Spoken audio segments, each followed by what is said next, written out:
Bonjour, bonjour à toutes et à tous. Aujourd'hui, on va parler des parents. On va parler de la parentalité et je voudrais vous dire, et vous serez d'accord avec moi, être parent, c'est un vrai travail. On parle souvent de l'enfant. On parle souvent de l'enfant. On nous dit qu'il faut accompagner l'enfant, il faut l'écouter, le comprendre, accueillir ses émotions, anticiper pour éviter les colères, mais on ne parle pas souvent des parents. Les parents aussi ont besoin d'être écoutés. Les parents aussi peuvent être débordés par le travail, la routine, la vie de famille. On rentre du travail, il faut faire les courses, les ménages, le repassage, et il faut faire les dîners pour tout le monde et préparer les valises si on part en vacances. Et voilà, c'est très, très difficile.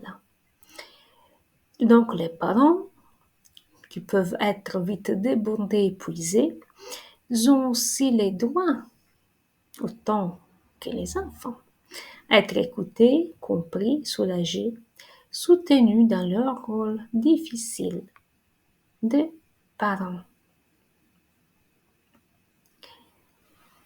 Être parent, c'est un vrai travail.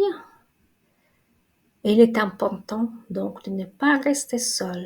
Parler avec d'autres parents, tisser des liens, s'entraider, se soutenir mutuellement est nécessaire pour sortir de l'isolement et trouver une force d'apaisement. Essayez donc de changer avec d'autres parents que vous rencontrez à l'école ou en crèche. Essayez d'échanger avec vos amis, vos parents. Si vous êtes en bonne relation, c'est vrai qu'avec les parents, ouais, mais ça pourrait être difficile d'échanger avec son propre parent parce que les générations, les temps ne sont pas les mêmes. Donc, c'est peut-être mieux de parler avec, d'échanger et se confronter avec d'autres parents qui ont les mêmes difficultés en même temps, au même moment. Qu'on est une personne se confronter avec un couple de parents qui, ou un parent seul, qui est de sa propre génération, qui vit actuellement les problèmes actuels de ce temps qu'on est en train de vivre actuellement. Excusez-moi pour la répétition. Le rôle du parent n'est pas d'être l'ami, le confident. Les parents doivent être un parent.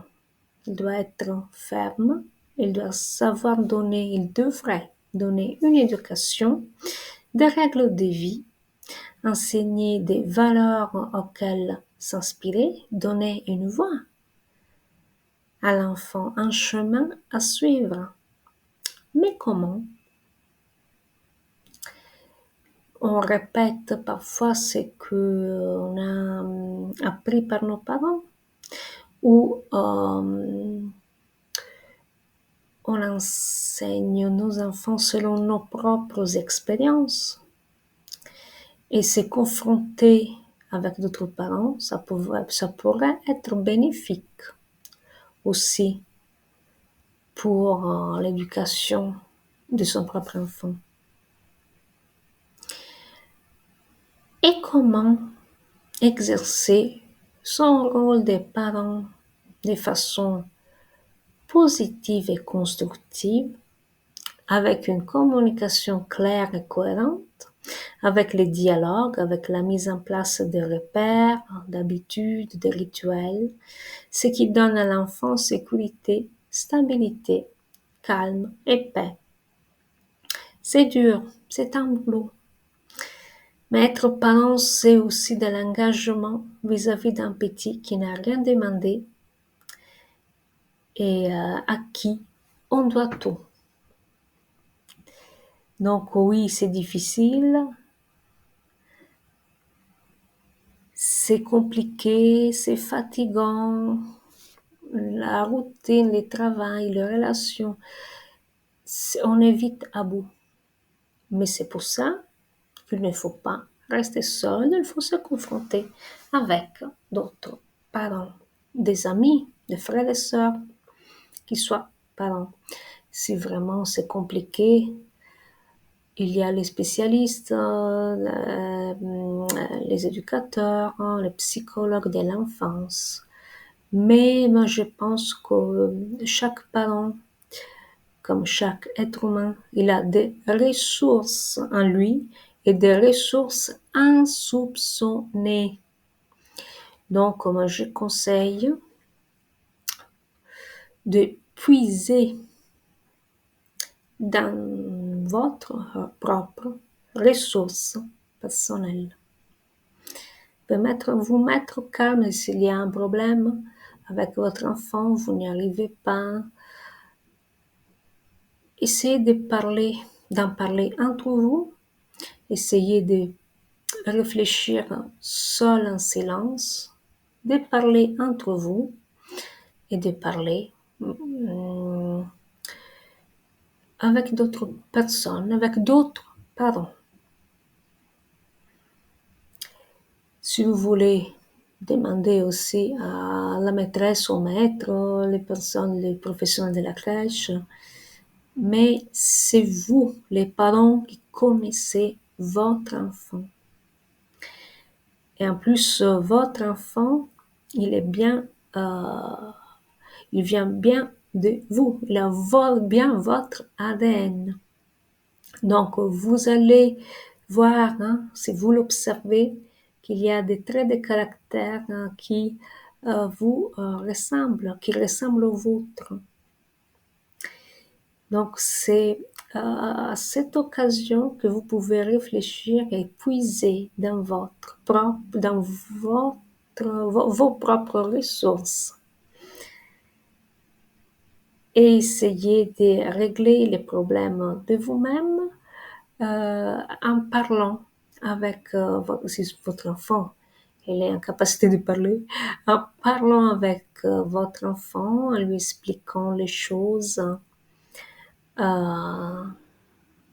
avec une communication claire et sincère, aussi sincère. Je vous ai parlé tout à l'heure des interdits, parce qu'un enfant, pour bien grandir, a besoin d'interdits. Et quand on était petit, on a eu des interdits à l'école et en famille. Le rôle des interdits est celui d'assurer la sécurité d'un enfant, de favoriser les bonnes relations avec les autres et de lui apprendre à respecter son environnement. L'éducation positive, très à la mode aujourd'hui, c'est très bien. Si on l'utilise de façon cohérente, intelligente, c'est-à-dire anticiper, faire diversion, ce sont deux stratégies indispensables pour éviter les colères.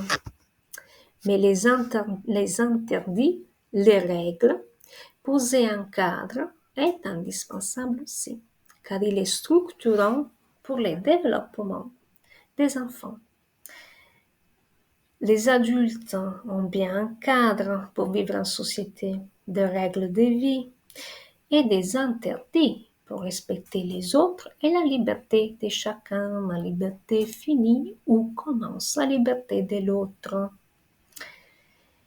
De même, apprendre aux enfants qu'il y a un cadre, c'est leur apprendre à vivre de manière équilibrée avec les autres et leur faire comprendre qu'on assure leur sécurité. C'est vrai, l'enfant a besoin de bouger, d'explorer, de se donner des défis, de prendre des initiatives.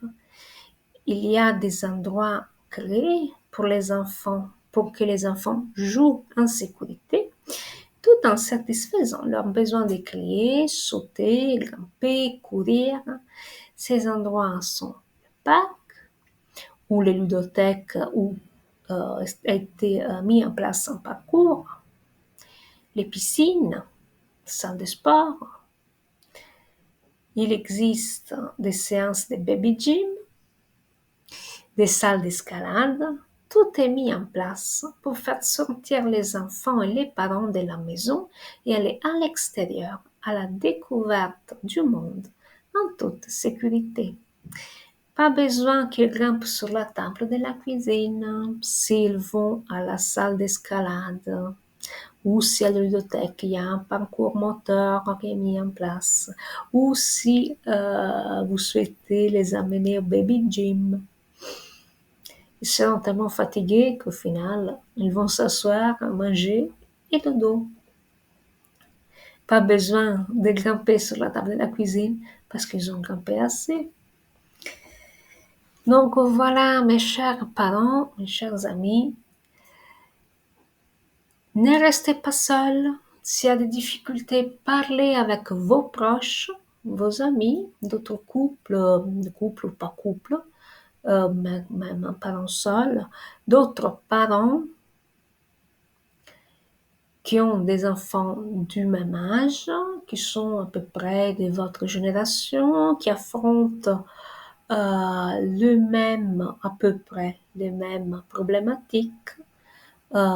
Essayez de vous confronter, de demander conseil et de donner aussi, si quelqu'un est en difficulté, essayez de vous aider, de vous entraider les uns les autres. Et essayez d'échanger aussi pour ce qui concerne les règles, les interdits. Et chaque discussion, chaque confrontation sera pour tout le monde réciproquement très constructive. Je vous le souhaite. Et sur ce, je vous dis au revoir et n'oubliez pas de signer la pétition. Le lien est en description. À bientôt, mes chers parents.